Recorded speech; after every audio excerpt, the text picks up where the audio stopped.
I'm Lindsay Lewis, editor for Building Enclosure. Today, I am joined by Chadwick Collins, title director for SPRI, to discuss all the latest with the association. Chadwick, thank you for joining me. Thanks for having me. Glad to be here. So, to start, can you share some of the latest updates within SPRI, including any new initiatives or maybe task forces that you guys have launched? Absolutely.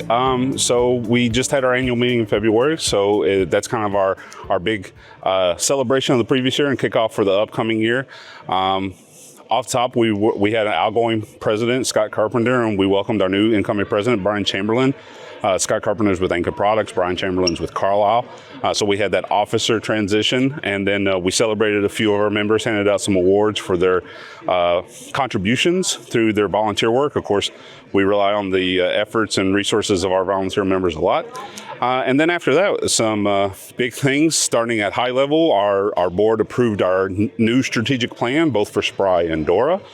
So we'll be operating from that as we work toward our 50th year here in about 6 years. And we're in the process of renewing our standards. We have 5 standards in the renewal process. We're developing a new standard. We have a recycling task force that continues its efforts. We formed a mental health task force to help support some of the efforts that other associations are doing.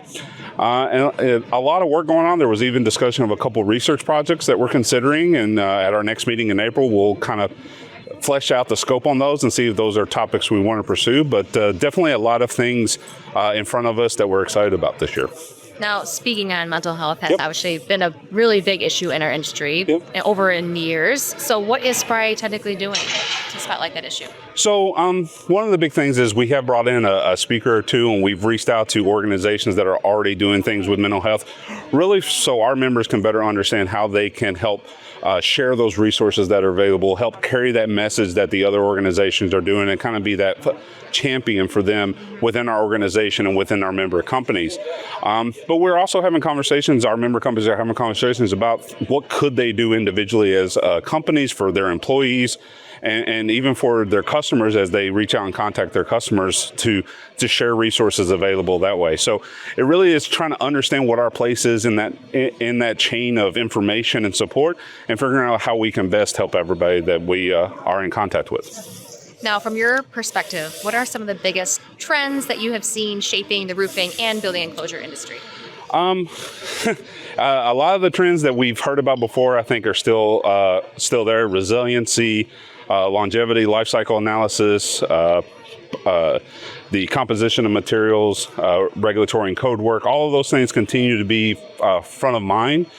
I think the big thing we're seeing is that in the last year and a half or so, we've seen a big transition away from a lot of activity at the federal level, moving to more the state level. And so there's been this adjustment of having to monitor multiple state organizations, government committees and organizations, whatnot, and monitoring their activities and keeping tabs on what's going on at the state level.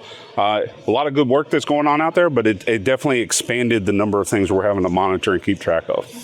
Now, education is also a big focus for organizations. I know it's a big focus for SPRI.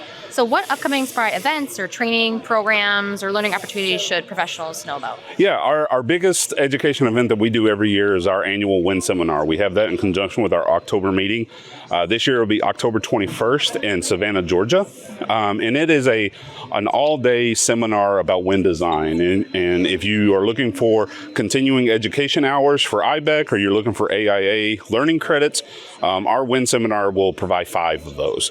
But we have a lot of great participation, and we go from the very basics of wind design to the point that last year was the first time we actually had a dual parallel track, where it was more basic stuff if you were just new to wind design, and maybe some more advanced topics for those that were familiar with those basics. So we're really excited about the expansion of that particular event every year, and we're looking forward to it again here in October. Additionally, I have no problem going out and doing speaking engagements with different organizations. I've talked to state-level contractors associations. I've gone to some of our sibling organizations, such as the Lightning Protection Institute, and kind of educating them on what's going on in our industry and figuring out ways we can collaborate and help them. And so we're always looking for an opportunity to go out and share a lot of our free resources with everybody and let them know that we're available there to help them learn more about the single-ply roofing industry. Well, thank you again, Chadwick, for your time today. It's always so good to see you. Yes, you too. As always, head to continuingeducation.bpba.com for all your technical resources and buildingenclosureonline.com for all your articles.